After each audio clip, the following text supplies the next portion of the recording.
სწორად აღნიშნეთ, ადრეული დიაგნოსტიკა ძალზედ მნიშვნელოვანია იმისათვის, რომ სრული გამოჯანმრთელება მივიღოთ აი ამ სენთან ბრძოლაში.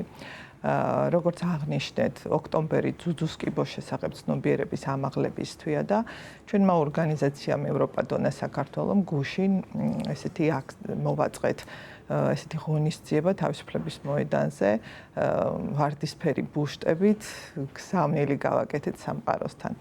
ადრეულ დიაგნოსტირებაში ჩვენ გვაქვს საქართველოში ძალიან კარგი სერვისი, სკრინინგი, რომლის გამოყენებაც ჭყალებში ვიტყვი და დანაშაულია იმისათვის, რომ სკრინინგის მეშვეობით მოხდა თუნდაც ის, რომ მე დღეს თქვენს წინაშე მოვედი, ეს იყო 2 წლის წინ.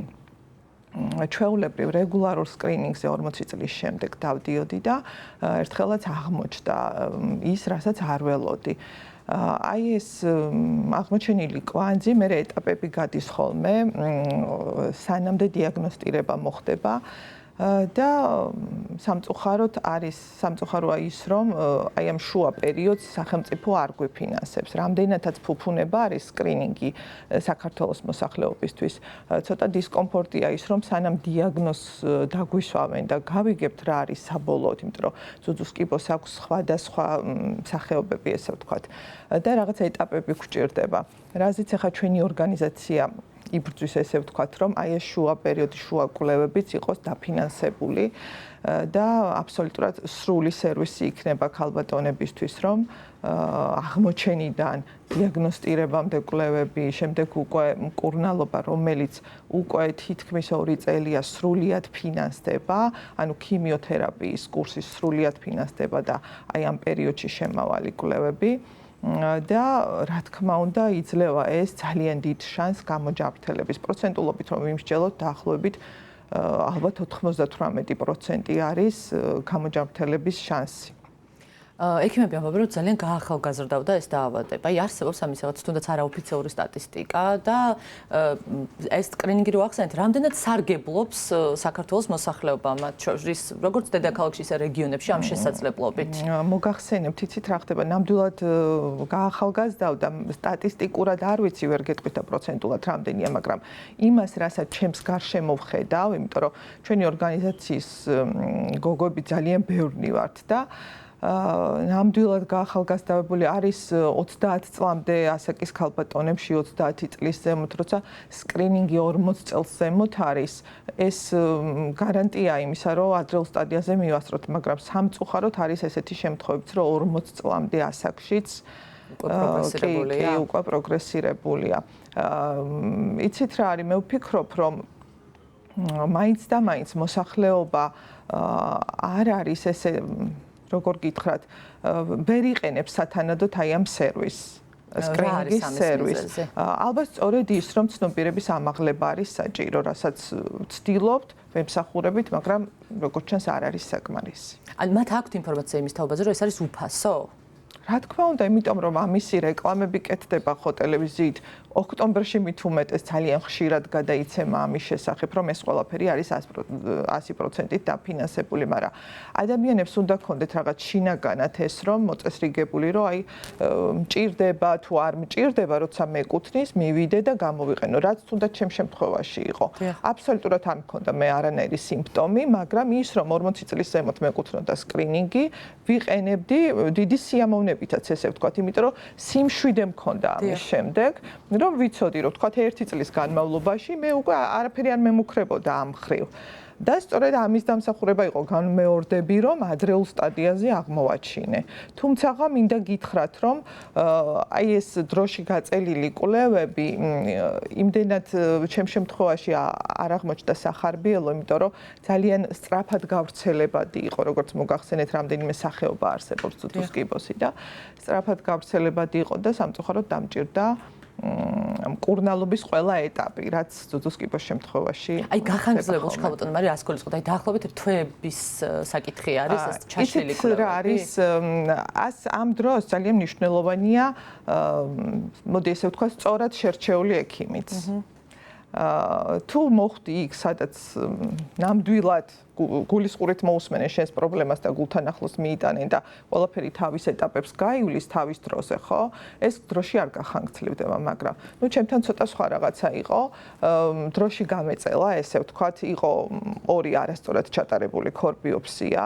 შემდეგ უკვე ნუ შევცვალე კლინიკა და ექიმი და გადავედი სხვა კლინიკაში, სადაც მოხდა ჩემი დიაგნოზის დადასტურება და ძალიან მალე დავიწყე მკურნალობა, მაგრამ ამაში თვეები დაიკარგა. და ხო, აი ეს მოხდა, რაც მოხდა, რომ დამჭირდა ყველა ეტაპი მკურნალობის. როგორი არის რეკომენდაცია პროფილაქტიკური კვლევების სიხშირესთან დაკავშირებით? აი წელიწადში ერთხელ თუ რისკ ფაქტორების მომატების შემთხვევაში უფრო ხშირადაც და ასაკთან თუ არის ეს კავშირში? ანუ პროფილაქტიკურ კვლევებში გულისხმობთ უკვე დადასტურებული სანამ დადასტურდება, აი უბრალოდ შევიმოწმოთ. უბრალოდ შემოწმება ეს სკრინინგითაც საკმარისია. დიახ, აი სკრინინგი რას ხშირად ტარდება?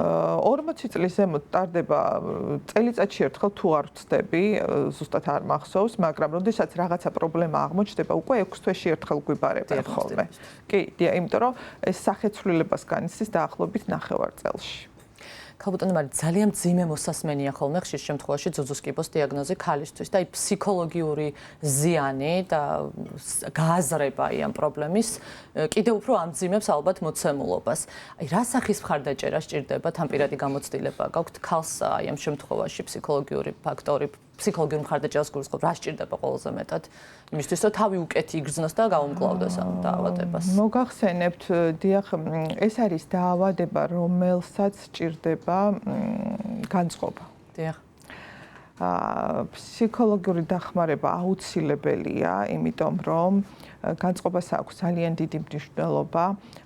იცით რა არის, აი თვითონ მკურნალობის პროცესში მივხვდი ამას, რომ როდესაც რაღაც ჩავიკეტებოდი, არ მინდოდა სახლიდან გასვლა, ბევრად ცუდად ვიყავი, მაგრამ როცა ვთქვათ, გავდიოდი, რაღაც ვიღებდი მონაწილეობას აი ამ ორგანიზაციის აქტივობებში, ბევრად უკეთ გრძნობდი თავს. ამისათვის ჩვენს ორგანიზაციაში არიან ფსიქოლოგები, რომლებიც აი ამ დახმარებას უწევენ მკურნალობის პროცესში და შემდეგაც საჭიროების მიხედვით და სურვილის შემთხვევაშიც აი ამ ქალბატონებს და მე საკუთარ თავზე მაქვს გამოცდილი ეს ყველაფერი, რომ აი მართლა ძალიან მნიშვნელოვანია. აი სახელმწიფო რა სახის სერვისებს თავაზობს და თუ თავაზობს ზოგადად აი რამე ტიპის თუნდაც ფსიქოლოგიურ სერვისს ადამიანებს ამ დიაგნოზით და აი ეს სერვისები და ზოგადად მიდგომა მკურნალობის მიმართ შეესაბამება თუ არა საერთაშორისო სტანდარტებს? იცით როგორ არის სახელმწიფოსგან ფსიქოლოგიური დახმარება სამწუხაროდ არ არის, მაგრამ სახელმწიფომ ძალიან ბევრი კარგი რამ გააკეთა ძუძუს კიბოსთან ბრძოლაში. დაფინანსდა უამრავი პრეპარატი, რაც ძუძუს კიბოს მკურნალობის შემთხვევაში ძალზედ მნიშვნელოვანია. არის ერთ-ერთი ესეთი პრეპარატი, ჰერცეპტინი, რომელიც აი პირდაპირ რო იტყვიან დამიზნებითი თერაპია არის ძუძუს კიბოს შემთხვევაში. დაფინანსდა ანალიზები მკურნალობის პროცესში, ანუ თითქმის ყველა პროცედურა დაფინანსებულია, მაგრამ ეს არის მკურნალობის პროცესში. აი არა მანამდე. ასევე ნახეთ, მე აღვნიშნე უკვე რომ დიაგნოზის გაგებამდე იმდენი ანალიზია ჩასატარებელი, იმდენი კვლევაა ჩასატარებელი, რომ ამასაც რომ აფინანსებდეს შესაძლებელია ბევრად უფრო მოვერიოთ აი ამ მძიმე სენს და არის კიდევ ერთი ესეთი რომ არ აღვნიშნო არ შემიძლია, როდესაც ჩვენ დავამთავრეთ გოგოებმა ქიმიოთერაპია, სხივური თერაპია, ნუ თავისი ეტაპები გავიარეთ, ხო? არის შემდეგ უკვე სავალდებულო კვლევები, ესე ვთქვათ, 3 თვეში ერთხელ უნდა გადამოწყვდეს იქ ძუძუს კატე კეთდება, ანალიზები კეთდება, რომელიც არ ფინანსდება სამწუხაროდ და ძალიან დიდი სურვილი გვაქვს ესეც დაფინანსდეს იმისათვის, რომ და იმედსაც ვიტოვებ, იმიტომ რომ ნახეთ რა ხდება სახელმწიფომ, რომელმაც ჩადო ამხელა სახსრები პირადად ჩემს გამოჯანმრთელებაში. დამიფინანსა ყველა კვლევა, რაც გავიკეთე მე მთელი ამ 2 წლის განმავლობაში. ეხლა მე მხოლოდ კატე მიფინანსდება და დანარჩენი კვლევები, რომელიც ძალიან სოლიდურ თანხებზე გადის, აღარ ფინანსდება სახელმწიფოს მიმართ და ნახეთ რა ხდება, ის რაც მე გამიკეთა სახელმწიფომ, ხო, და მადლიერი ვარ. მე ვეღარ ვიკეთებ. მე შესაძლებელია რეციდივის რისკი მქონდეს, რაც სახელმწიფოს კიდევ უფრო მეტი დაუჯდება. ეს აი სრულიად ადამიანური ენით და არა სამედიცინო ტერმინებით რო ვისაუბროთ, ხო? იგივე გზა უნდა გავიარო, ხო, რეციდივის შემთხვევაში და სახელმწიფო უკვე მეორედ ზრუნავს ჩემზე. როცა შეიძლებოდა ის რაღაცა კვლევები დაფინანსებულიყო, რაც აი ამ პროცედურების შემდეგ უნდა ჩაიტაროს ქალბატონმა და თქვათ იმ რეციდივის რისკი ყოფილიყო ნაკლები. დიახ, ალბათ იქნებიან ქალები, რომლებიც დაუშვათ იტარებენ ამ უფასო სკრინინგს, მაგრამ რაიმე პრობლემის აღმოჩენის შემთხვევაში უბრალოდ ფინანსების არარსებობის არ ქონის გამო ვეღარ აგრძელებენ გამოკვლევებს. სამწუხაროდ იქნება ასეთი შემთხვევები, გეთანხმებით კი. ქალბატონი მარი, რამდენ თანაბარი არის მკურნალობაზე და ყველა თანხლებ სერვისზე წვდომა დედაქალაქსა და რეგიონებში თუნდაც? იცით, იყო რაღაც განსხვავებები წინა წლებში, რომ თქვა დედაქალაქის მაცხოვრებლებისთვის სხვა სერვისი იყო, რეგიონებში სხვა სერვისი იყო, მაგრამ ზუსტად ჩვენი ორგანიზაცია ემსახურება მაგას, რომ თანაბარი ხელმისაწვდომობა იყოს ყველგან და ყველა ადამიანისთვის და მიღწეულია, ასე თუ ისე მიღწეული არის. სკრინინგის საშუალება რეგიონებშიც არის დედაქალაქთან ერთად. სკრინინგის საშუალება არის რეგიონებში. აი კურნალობას რაც შეეხება დაუშვათ რეგიონებიდან თბილისში ჩამოდიან თუ ადგილობრივადაც არის, ხო, არის ადგილები, ქალაქები საქართველოში, სადაც კურნალობა ხდება, იქ ბათუმში ხდება კურნალობა, ქუთაისში ხდება კურნალობა, მაგრამ ნუ ეს პაციენტის არჩევანია სრულიად თბილისში იმ კურნალებს თუ იმ რეგიონში, სადაც არის ჩაწერილი თუ მაცხოვრებელი ფიზიკურად. აი მედიცინა მუდმივად ვითარდება და მათ შორის სიმსივნეებთან ბრძოლის მიმართულებითაც. თუ არის აი დაუშვათ ტექნოლოგიური რაიმე სიახლე, რომელიც ამარტივებს დიაგნოსტირებას ბოლო წლებში, რომ ასევე მკურნალობის პროცესი, აი რა ინოვაციები არის, რაც დაინერგა? მე არ ვიცი სამწუხაროდ ადრე რა იყო. მაგრამ ჩემ შემთხვევას გეტყვით, გამარტივებული არის იმ თვალსაზრისით, რომ ადრე თუ რაღაცაზე ესე ეჭვის თვალით უყურებდნენ და ეს არის თუ არა, არსებობს ელემენტარულად ბიოფსია, რომელიც კეთდება და გაძლევს იმის ანუ დიაგნოზის დადების საშუალებას გაძლევს და ეს არც თუ ისე დიდი ხნის მეთოდი არის, მე როგორც ინფორმაცია მაქვს და ნელ-ნელა ვითარდება და ალბათ შესაძლებელია აპარატურაც არსებობდეს ამის შემდეგ უკვე ისეთი, რომ აი ეს რთული პროცედურებიც აღარ იყოს საჭირო. თუმცა ინფორმაცია ნაკლებად მაქვს ამის შესახებ. აი რა სიტყვით იმ ქალების გასაგონად, რომლებიც შეიძლება თეორიულად იციან, რომ არსებობს სკრინინგის ჯანმრთელობის სისტემატიური გადამოწმების შესაძლებლობა, მაგრამ არ იყენებენ ამ შესაძლებლობას. შეიძლება შიშის გამო მოსალოდნელი პასუხის, ან შეიძლება უბრალოდ დაუდევარი დამოკიდებულების გამო საკუთარი ჯანმრთელობის. იცით რა, ყველა ადამიანმა რომ დაფიქრდეს და იფიქროს, რამდენად ძვირფასია ის, რაც გვაქვს, ჩვენი სიცოცხლე და ჯანმრთელობა. უბრალოდ უნდა გაიაზროს, არაფერი არ არის საშიში ამაში. პირიქით უნდა იფიქრო, რომ შენი სიცოცხლე შენს ხელშია. ჩვენ ვიცით ხოლმე ესეთი გამოთქმა და ზუსტად ეს უნდა გაითავისო.